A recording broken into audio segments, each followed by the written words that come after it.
నమస్తే welcome to our channel. మనతో పాటుగా స్టూడియోలో ప్రముఖ ఆర్థిక రాజకీయ సామాజిక విశ్లేషకులు డాక్టర్ శ్యామ్ ప్రసాద్ గారు ఉన్నారు. వారిని అడిగి కొన్ని వివరాలు తెలుసుకుందాం. నమస్తే సార్. నమస్తే సార్, మీరు చూసే ఉంటారు సోషల్ మీడియాలో ఒక జర్నలిస్ట్ తను బిల్ గేట్స్ గురించి చంద్రబాబు నాయుడు గారి గురించి చేసినటువంటి కామెంట్స్ని ఏ విధంగా చూడాలి, బిల్ గేట్స్ గారిని ఉద్దేశించి రాక్షసుడు అనే పదాన్ని కూడా వాడారు.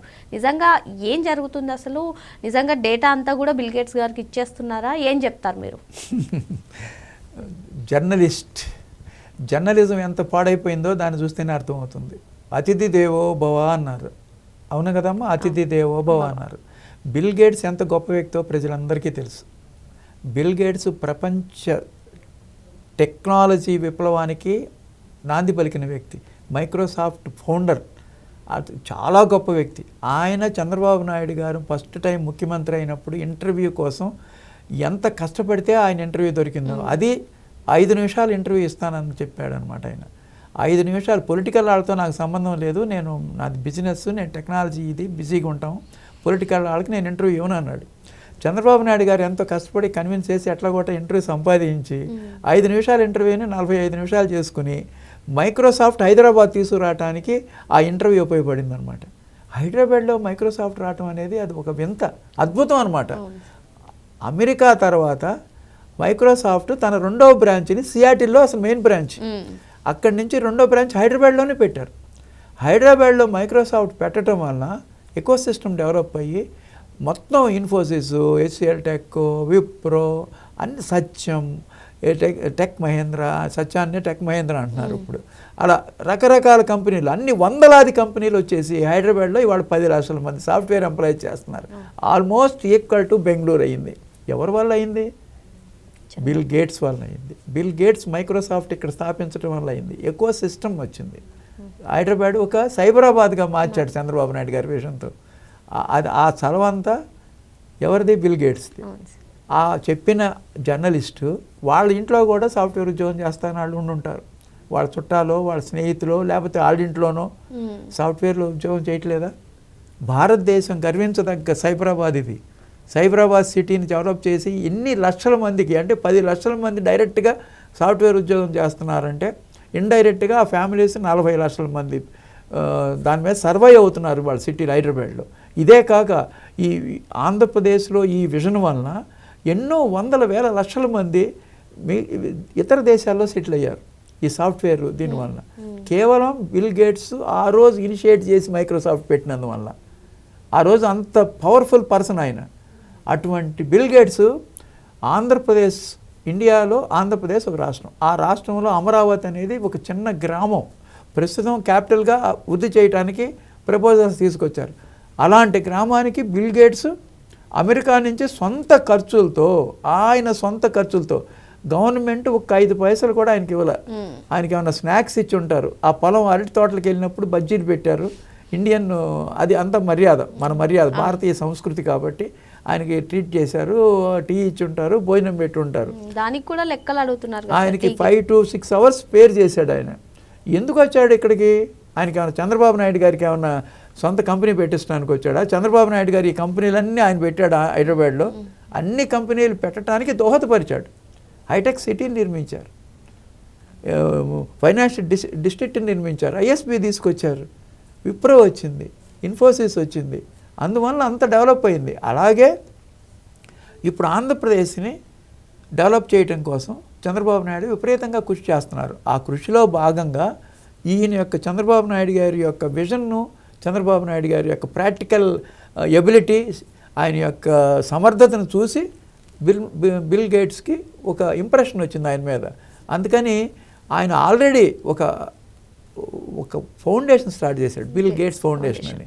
ఆయన వరల్డ్లో రిచెస్ట్ పర్సన్. ఆ బిల్ గేట్స్ ఫౌండేషన్ స్టార్ట్ చేసిన తర్వాత వరల్డ్ ఫస్ట్ పర్సన్ నుంచి 10th పర్సన్కి దిగాడు ఆయన. ఆయన వచ్చిన ఇన్కంలో 99% తీసుకొచ్చి బిల్ గేట్ ఫౌండేషన్ పెట్టేశాడు ఆయన. మిగతా వాళ్ళ పిల్లలకి ఎంత ఇచ్చాడు? ఓన్లీ $10 million ఒక్కొక్కరికి ఇచ్చాడు. మీకు ఎంత ఇస్తాను, మీరు సర్వే అవ్వండి. ఆయన చక్కగా మనవాళ్ళు మనవరాళ్ళతో ఆడుకుంటున్నాడు ఇప్పుడు. ఆయనంతా సేవ, ప్రపంచవ్యాప్తంగా ప్రజలకు సేవ చేద్దామనే ఉద్దేశంతో ఆయన చనిపోయే రోజుకి ఆయన దగ్గర ఏం డబ్బులు ఉండకూడదు అనే ఒక కాన్సెప్ట్ ఉంది ఆయనకి. మనం సమాజం నుంచి ఇంత తీసుకున్నాం, సమాజానికి మనం ఇవ్వాలి, ప్రజలకి ఇంత తోడ్పడాలి అని అన్ని దేశాలకి సహాయపడుతున్నాడు. ముఖ్యంగా హెల్త్ గురించి ఆయన చేయబోతున్నాడు అనమాట సంజీవిని అనే కార్యక్రమం ద్వారా. హెల్త్ ఏంటి? Prevention is better than cure. ఎప్పుడైనా జబ్బులు వచ్చిన తర్వాత హాస్పిటల్స్కి వెళ్తే ఎన్ని లక్షలు అవుతున్నాయో మీరు చూశారు. అట్లా ఆ జబ్బు ఏది రాబోతుందో ఆర్టిఫిషియల్ ఇంటెలిజెన్స్ ఉపయోగించి, టెక్నాలజీ ఉపయోగించి ఏ పర్సన్కి ఏ జబ్బులు రావటానికి అవకాశం ఉంది అనే డేటా క్రియేట్ చేస్తారు ఫస్ట్. వీళ్ళు ఏమంటారు, ఈ డేటా అంతా తీసుకెళ్ళి మన మీద ప్రయోగాలు చేస్తానికి ఈయన తీసుకెళ్తున్నాడు, ప్రయోగాలు చేసి ఆయన బిజినెస్ చేసుకోవడానికి వెళ్తున్నాడు అంటున్నారు అనమాట. ఎనీథింగ్ ప్రయోగాలు చేయకుండా ఏది సక్సెస్ అవ్వనమాట. ప్రయోగం చేస్తే మనకి ఏమైనా నష్టం వస్తుందా? ఏమన్నా మన డబ్బులు తీసుకెళ్తున్నాడు ఆయన. మన డేటాలో ఇదిగో పర్టికులర్ శ్రావణి ఉంది, శ్రావణికి possibility of this type of medical ఇది ఉంది కాబట్టి ఈ టైప్ ఆఫ్ మెడిసిన్స్ వాడితే తనకి బాగుంటుంది, ఫ్యూచర్లో ఏమి జబ్బులు రాకుండా ఉంటాయి. అలాంటి సిస్టమ్ తీసుకొస్తానికి చేస్తున్నాడు అనమాట. ఏ విప్లవం ఇది! టెక్నాలజీలో నెంబర్ 1 పర్సన్ ఆయన వరల్డ్లో. ఇప్పుడు ఆర్టిఫిషియల్ ఇంటెలిజెన్స్ని కూడా ఉపయోగిస్తారు ఆ టెక్నాలజీలో. ప్రస్తుతం కుప్పంలో సక్సెస్ఫుల్గా జరుగుతుంది. 60,000 మంది పైన డేటా ఉంది అక్కడ. దాని నుంచి చిత్తూరు జిల్లా చేసి చిత్తూరు నుంచి ఆంధ్రప్రదేశ్ మొత్తం చేయాలని ఉద్దేశం అనమాట. ఎంత సాదర ఆహ్వానం చేశారు. ఒక దేవుడు లాంటి వ్యక్తి ఆయన మీద ఏదో పర్సనల్ ఎలిగేషన్స్ ఉన్నాయని, ఆయన దుర్మార్గుడని, రాక్షసుడని. ఆయన రాక్షసుడు అన్నాడు ఒక జర్నలిస్టు. నేను చూసి ఆశ్చర్యపోయానమ్మా, చాలా బాధపడ్డా. ఒక మనిషి ఎన్ని లక్షలాది కుటుంబాలకి ఆయన ఆదుకున్నాడు. కేవలం బిల్ గేట్స్ వల్లనే ఇవాళ ఆంధ్రప్రదేశ్లో ఉన్న తెలుగు ప్రజలందరూ సాఫ్ట్వేర్లో స్థిరపడ్డారు. ఏ రాష్ట్రంలో స్థిరపడ్డారు? మధ్యప్రదేశ్లో ఎవరైనా ఉన్నారా? బెంగాల్లో ఉన్నారా? ఒరిస్సాలో ఉన్నారా? బీహార్లో ఉన్నారా? ఏ రాష్ట్రంలో సాఫ్ట్వేర్ సైబరాబాద్ లాంటి సిటీ ఉంది? ఎందుకు ఇంత గట్టిగా పునాది పడింది? మైక్రోసాఫ్ట్ వలన. అది తెచ్చిన ఘనత చంద్రబాబు నాయుడు గారికి, ఇచ్చిన ఘనత బిల్ గేట్స్. అలాంటి వ్యక్తిని ఫ్రాడ్ అంటాడా? రాక్షసుడు అంటాడా? అతను మనిషేనా? అసలు కూటమి ప్రభుత్వం వచ్చిన తర్వాత అసలు బూతుల కల్చరే పోయింది. 2014, 2019, 24 మధ్యలో ఉన్న బూతులు మొత్తం పోయినాయి. ఎవరు బూతులు మాట్లాడట్లా. రీసెంట్గా అంబటి రాంబాబు అనే మాజీ మంత్రి మాట్లాడిన సందర్భంగా చంద్రబాబు నాయుడు గారిని సంస్కారం లేని విధంగా సభ్య సమాజం సిగ్గుపడేటట్టుగా మాట్లాడాడు. ఆ మాటతోనే స్టార్ట్ అయినాయి మళ్ళీ బూతులు. మళ్ళీ ఇవాడే ఒక అతిథి దేవో భవ అనాలి. ఆయనకి ఎన్నిసార్లు ఎంతమంది దండం పెట్టుకున్నా దేవుడి కంటే గొప్ప వ్యక్తి ఆయన బిల్ గేట్స్. దేవుడి కంటే గొప్ప వ్యక్తి. ఎందుకంటే ఎన్ని కుటుంబాల్లో ఎవరు ఎర్ర బస్సు కూడా ఎక్కలేని వాళ్ళు ఎయిర్ బస్సు ఎక్కారు, అమెరికాలో సెటిల్ అయ్యారు, కొత్త కంపెనీలు పెట్టారు.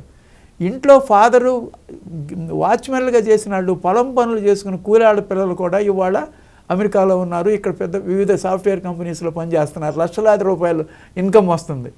ఎప్పుడన్నా జరుగుద్దా అలా? సామాన్య మానవులు చదువుకుంటే చాలు చక్కగా ఇంజనీరింగ్ కాలేజీలో మంచి మెరిట్గా ఉన్న వాళ్ళకి ఎన్ని లక్షలు వస్తున్నాయి వాళ్ళే ఆశ్చర్యపోతున్నారు. మా నాన్నగారు డ్రైవరు, ఎంతో కష్టపడి మమ్మల్ని పెంచారు, మేము సాఫ్ట్వేర్ ఉద్యోగం తెచ్చుకున్నాము అని. ఇవన్నీ ఎవరి వాళ్ళు ఎంత సంపద సృష్టించారంటే ఇవాళ తెలంగాణ గవర్నమెంట్కి 1,00,000 కోట్ల ఇన్కమ్ వస్తుంది సాఫ్ట్వేర్ ద్వారా. మరి తెలంగాణ గవర్నమెంట్కి ఎంత అసెట్ ఇది?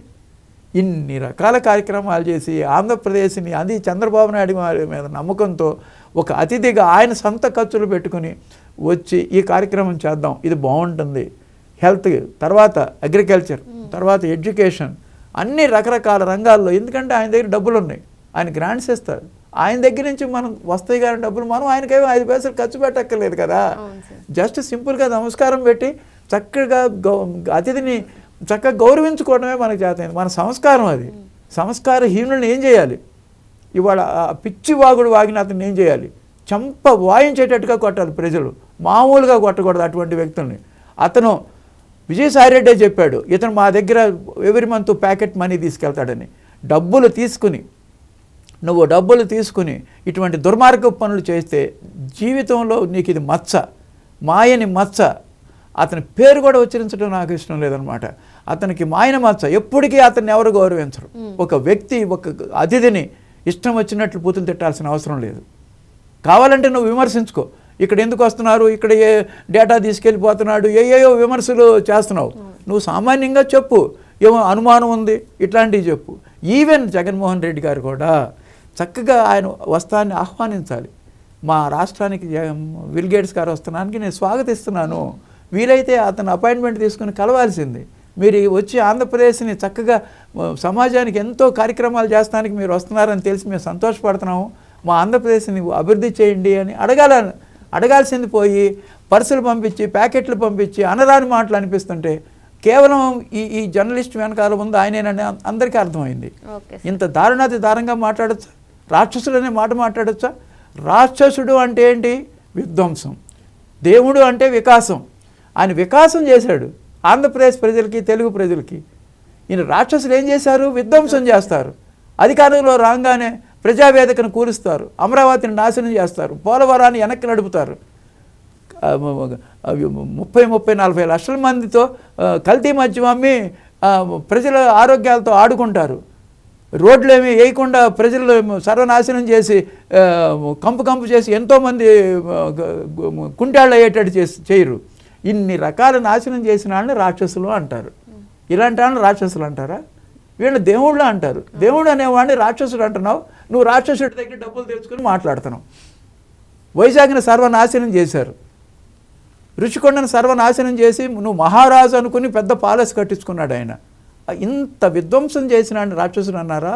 లేకపోతే ఒక ఎమ్మెల్సీ అతన్ని చంపి ఒక దళితుని చంపి డెలివరీ చేస్తే అది రాక్షసత్వమా? లేకపోతే లక్షలాది మందికి ఉద్యోగం ఇచ్చిన రాక్షసుడు అంటావా నువ్వు? బుద్ధి తెచ్చుకో. ఆ జర్నలిస్ట్ 20 సంవత్సరాలు ప్రాక్టీస్ ఉందని, 20 సంవత్సరాలు ఎక్స్పీరియన్స్ ఉందని ఏది పడితే అది మాట్లాడకూడదు. తప్పు తెలుసుకొని ప్రాయచిత్తం చేసుకో. ప్రాయచిత్తం చేసుకుని ఆ తప్పు అయిపోయిందని రిజైండర్ ఇవ్వు ప్రెస్లో, లేకపోతే ఇంకో వీడియో పెట్టు. అంతేగాని రాక్షసుడు అని అతిథిని అనకూడదు. చాలా తప్పు అనమాట అది. ఇది తప్పు. నీకు ఎవరో వెనక నుంచి అన్నారో కూడా జనాలందరికీ తెలుసు. నువ్వు డబ్బులు తీసుకుంటున్నావు, పిచ్చివాగుడు వాగుతున్నావు. అసలు ఎంతవరకు సంవత్సరంన్నర నుంచి ఇంత పిచ్చివాగుడు వాగిన వాళ్ళు ఎవరో లేరు. మాకు ఎంత ఎమోషన్, ఎంత బాధగా ఉందో. ఎందుకంటే నీ ఇంట్లోనే 10 మంది సాఫ్ట్వేర్ ఉద్యోగులు ఉంటారు. అలాంటి వ్యక్తి నువ్వు ఒక మంచి వ్యక్తిని పట్టుకొని రాక్షసుడు అంటావా? రాక్షసుడు అనే దానికి అర్థం నేను ఇప్పుడు చెప్పాను కదా. ఇంత విధ్వంసం జరిగింది, అన్నిట్లో విధ్వంసమే. నేను చెప్పిన ప్రతిదీ విధ్వంసం చేసి రాష్ట్రాన్ని సర్వనాశనం చేసి ఒక్క కంపెనీ కూడా తీసుకురానంటే రాక్షసుడు అంటారు. ఉన్న కంపెనీని ఎలగొట్టినంటే రాక్షసుడు అంటారు. అమర్ రాజా బ్యాటరీని హైదరాబాద్కి పంపించేశారు, అది విధ్వంసం, అది రాక్షసత్వం. ఒక మనుషుల్ని గౌరవించకుండా, అపాయింట్మెంట్స్ ఇవ్వకుండా సొంత ఎంపీని హింసించడం అది రాక్షసత్వం. ఇన్ని రాక్షస గుణాలు పెట్టుకుని మీ దగ్గర వచ్చిన వ్యక్తిని, అతిథిని నువ్వు రాక్షసుడు అంటావా? ఎంత తప్పు! మీకు ప్రాయచిత్తం చేసుకోవాలి. తప్పు ఇది జీవితాంతం ఎప్పటికీ నిన్ను వెంటాడుతూ ఉంటుంది. ఈ తప్పు 10 మంది నిన్ను చెళ్ళు మనిపిస్తే కానీ నువ్వు మానవు. ఓకే సార్, మరో అంశంతో మళ్ళీ కలుద్దాం. Thank you sir.